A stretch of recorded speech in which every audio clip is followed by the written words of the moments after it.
امیر المومنین، امام المتقین، مولا مشکل کشا، شیر خدا حضرت علی علیہ السلام، روایات اور احادیث کی روح سے ان کا کیا مقام اور مرتبہ ہے۔ آج اپنی اس ویڈیو میں آپ کو روایات اور احادیث پیغمبر صلی اللہ علیہ وآلہ وسلم سے بتاؤں گی کہ مولا علی علیہ السلام کا کیا مقام و مرتبہ ہے۔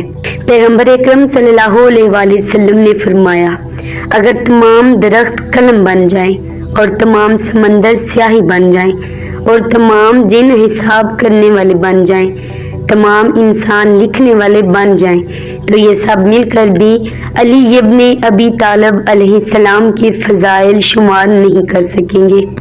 انس بن مالک سے روایت ہے کہ پیغمبر اکرم صلی اللہ علیہ وآلہ وسلم نے حضرت علی علیہ السلام سے ارشاد فرمایا کہ تم میری امت کے لیے اس چیز کو بیان کرنے والے یعنی واضح کرنے والے ہو جس میں میری امت میرے بعد اختلاف کرے گی۔ رسول اللہ صلی اللہ علیہ وآلہ وسلم نے ارشاد فرمایا، میری مثال ایک درخت کی سی ہے اور فاطمہ سلام اللہ علیہا اس کی شاخ ہے اور علی ابن ابی طالب علیہ السلام اس درخت کو باردار کرنے والے ہیں۔ حسن علیہ السلام اور امام حسین علیہ السلام اس کے پھل ہیں اور ہمارے شیعہ اس کے پتے ہیں۔ اس درخت کی جڑ جنت عدن میں ہے اور بقیہ حصہ جنت میں ہے۔ جابر کہتے ہیں کہ رسول اللہ صلی اللہ علیہ وآلہ وسلم نے ہمیں حکم دیا اپنی اولاد کو امام علی علیہ السلام کی دوستی سے پرکھیے تاکہ ان کے حلال زادہ ہونے کی تصدیق ہو سکے۔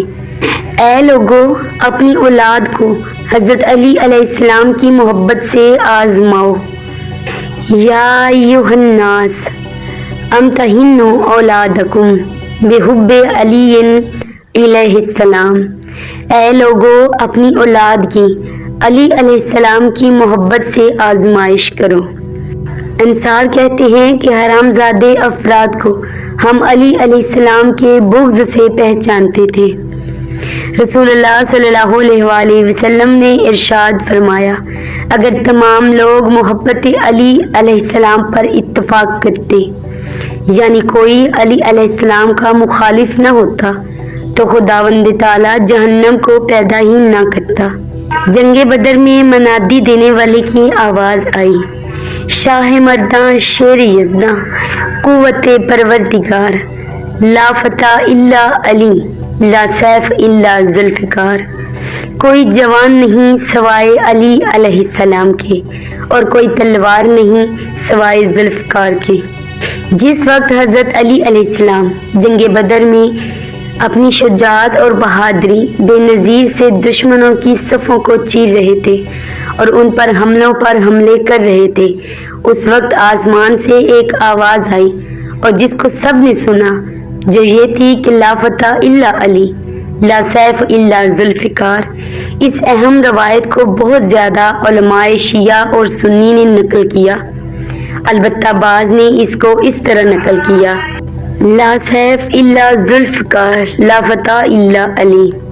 حضرت علی علیہ السلام سے روایت کی گئی ہے، انہوں نے فرمایا، مجھے نبی کریم صلی اللہ علیہ وآلہ وسلم نے وصیت فرمائی، یا علی سوائے تمہارے مجھے اور کوئی غسل نہ دے۔ یہ روایت اس حقیقت کی دلیل ہے، معصوم کو سوائے معصوم کے نہ کوئی غسل دے اور نہ نماز پڑھائے۔ حضرت علی علیہ السلام سے روایت ہے کہ پیغمبر اکرم صلی اللہ علیہ وآلہ وسلم نے ارشاد فرمایا، یا علی اگر تم نہ ہوتے تو میرے بعد مومنین پہچانے نہ جاتے۔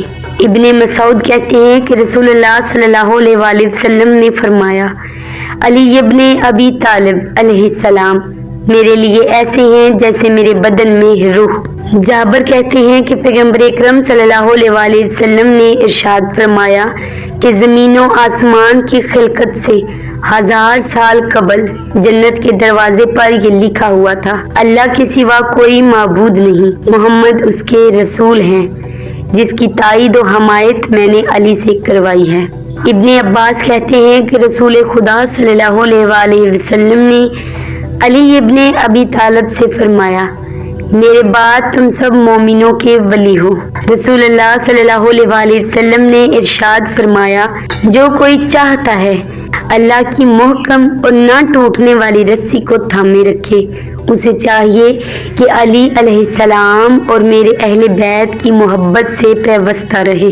پیغمبر اکرم صلی اللہ علیہ وسلم نے ارشاد فرمایا میں اور علی ایک نور سے ہیں اور آدم کی خلقت سے 4000 سال قبل ہم اللہ کی تسبیح اور تقدیس بیان کرتے تھے۔ حضرت امام زین العابدین علیہ السلام اپنے والد بزرگوار سے اور وہ اپنے والد حضرت علی علیہ السلام سے روایت کرتے ہیں پیغمبر اکرم صلی اللہ علیہ وسلم نے حسن اور حسین کے بازوؤں کو پکڑ کر فرمایا جو کوئی مجھے اور میرے ان بیٹوں اور ان کے والد اور ان کی والدہ سے محبت رکھے گا وہ قیامت کے روز میرے ہمراہ ہوگا۔ عبداللہ بن عباس کہتے ہیں پیغمبر اکرم صلی اللہ علیہ وسلم سے سوال کیا گیا ان کلمات کے بارے میں جو حضرت آدم علیہ السلام نے اللہ تعالیٰ سے سیکھے اور اللہ تعالیٰ نے ان کلمات کی وجہ سے ان کی توبہ قبول کر لی۔ پیغمبر اکرم صلی اللہ علیہ وسلم نے ارشاد فرمایا حضرت آدم علیہ السلام نے اللہ تعالیٰ سے بحق محمد اور آل محمد یعنی علی، فاطمہ، حسن اور حسین درخواست کی کہ ان کی توبہ قبول کر لی گئی۔ اللہ تعالیٰ نے ان کو معاف کیا۔ مولا علی علیہ السلام سے روایت کی گئی ہے کہ رسول خدا صلی اللہ علیہ وسلم نے ارشاد فرمایا ستارے اہل آسمان کے لیے امان و سلامتی ہیں، پس جب ستارے ختم ہو جائیں اہل آسمان بھی ختم ہو جائیں گے۔ میرے اہل بیت زمین پر رہنے والوں کے لیے امان اور سلامتی ہیں، جب میری اہل بیت دنیا سے رخصت ہو جائے گی اہل زمین بھی تباہ و برباد ہو جائیں گے۔ عبایہ بن ربی ابن عباس سے روایت کرتے ہیں کہ پیغمبر اکرم صلی اللہ علیہ وسلم نے فرمایا میں نبیوں کا سردار ہوں اور علی اوصیاء کے سردار ہیں۔ میرے 12 وصی یعنی جانشین ہوں گے، ان میں پہلے علی علیہ السلام ہیں اور آخری قائم مہدی آخرالزمان علیہ السلام یعنی حضرت امام مہدی آخرالزمان علیہ السلام ہیں۔ اسبغ بن نباتہ عبداللہ بن عباس سے روایت کرتے ہیں انہوں نے کہا کہ میں نے رسول خدا صلی اللہ علیہ وسلم سے سنا کہ وہ ارشاد فرمایا میں علی، حسن، حسین اور ان کے 9 فرزند پاک اور معصوم ہیں۔ یہ نکتہ بیان کرنا ضروری ہے، یہاں جناب سیدہ فاطمۃ الزہرا صلوات اللہ علیہا کا نام شامل نہیں۔ یہ اس واسطے کہ جناب پیغمبر اکرم صلی اللہ علیہ وسلم اس حدیث میں مقام نبوت اور امامت کا ذکر فرما رہے تھے، ورنہ پاکیزگی اور معصومیت میں جناب فاطمۃ الزہرا سلام اللہ علیہا کا مقام تو مرکزی ہے۔ رسول اللہ صلی اللہ علیہ وسلم نے ارشاد فرمایا بے شک فاطمہ سلام اللہ علیہا، علی علیہ السلام، حسن علیہ السلام اور حسین علیہ السلام جنت کے بالا ترین حصے میں جو سفید نوری ہوگا اس کی چھت رحمان کا عرش ہوگا، وہاں یہ رہیں گے۔ اہل سنت کی دیگر کتب میں ایک بہت اہم روایت نقل کی گئی ہے کہ اس میں اسماء ائمہ معصومین پیغمبر اسلام صلی اللہ علیہ وسلم کی مقدس اور پاک زبان سے بیان کیے گئے ہیں۔ اس روایت میں ہر ایک معصوم کا نام وضاحت کے ساتھ بیان کیا گیا ہے۔ یہ انتہائی قابل توجہ اور اہمیت کی حامل روایت ہے۔ البتہ باقی بہت سی کتب میں بھی مختلف روایات اس ضمن میں موجود ہیں، لیکن اس کتاب میں ہی اکتفا کرتے ہیں۔ اس روایت کی ابتدا میں ایسے لکھا ہے کہ یہودی پیغمبر اکرم صلی اللہ علیہ وسلم کی خدمت میں حاضر ہوا اور اس نے سوال کیا ہر پیغمبر کا وصی اور جانشین تھا، لہٰذا مجھے بتائیے کہ آپ کا وصی کون ہے؟ رسول خدا صلی اللہ علیہ وسلم نے اس کے سوال کے جواب میں ارشاد فرمایا بے شک میرا وصی علی ابن ابی طالب علیہ السلام ہے اور ان کے بعد میرے بیٹے حسن اور حسین ہیں اور ان کے بعد حسین علیہ السلام کی اولاد سے 9 ائمہ ہیں۔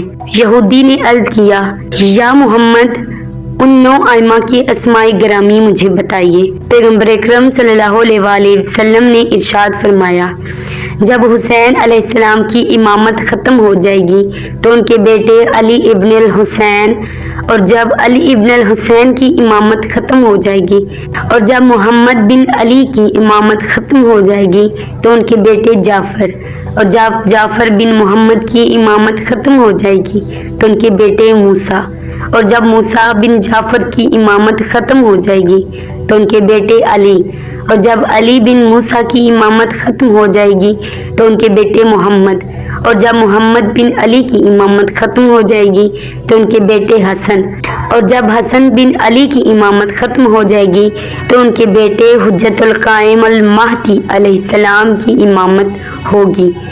یہ ہیں میرے 12 وصی و جانشین۔ اس زمن میں روایات جابر باب 63 صفحہ 433 میں بھی بیان کی گئی ہیں، اور اس طرح شیعہ اور اہل سنت کی کتب میں روایات موجود ہیں۔ ابی سعید روایت کرتے ہیں کہ رسول اللہ صلی اللہ علیہ وآلہ وسلم نے فرمایا، ایسا وقت آئے گا یہ زمین ظلم و ستم سے بھر جائے گی، اس وقت میرے اہل بیت سے ایک شخص آئے گا جو اس زمین کو عدل و انصاف سے اور اس طرح بھر دے گا جس طرح پہلے یہ ظلم و ستم سے بھری ہوئی تھی۔ سلمہ روایت کرتی ہیں کہ رسول اللہ صلی اللہ علیہ وآلہ وسلم نے ارشاد فرمایا، مہدی میرے خاندان سے ہوں گے اور فاطمہ سلام اللہ علیہا کے فرزند ہوں گے۔ معزز ناظرین، حضرت علی علیہ السلام امیر المومنین شیر خدا امام المتقین کی شان اور فضائل میں آیات، احادیث اور روایات لا تعداد ہیں کہ جن کو میں اپنی اس مختصر سی ویڈیو میں بیان نہیں کر سکتی تھی، اس لیے میں نے آپ کے سامنے چند روایات بیان کی ہیں۔ رب کائنات سے دعا ہے کہ اے میرے خالق و مالک، اے ہر بلندی و پستی کے مالک، ہمارے دلوں میں حب علی قائم اور دائم فرما۔ یا میرے مولا، جب میں دنیا سے فنا ہو جاؤں تو قیامت کے روز مولا علی علیہ السلام کی شفاعت نصیب فرمانا اور محمد و آل محمد کی شفاعت نصیب فرمانا۔ الہی امین۔ اللہم صلی علی محمد و آل محمد، رب صلی علی محمد و آل محمد و عجل فرج آل محمد۔ تمام دعاؤں کی ایک ہی دعا ہے، حضرت امام مہدی آخر الزمان علیہ السلام کو اذن ظہور عطا فرما۔ آمین ثم آمین۔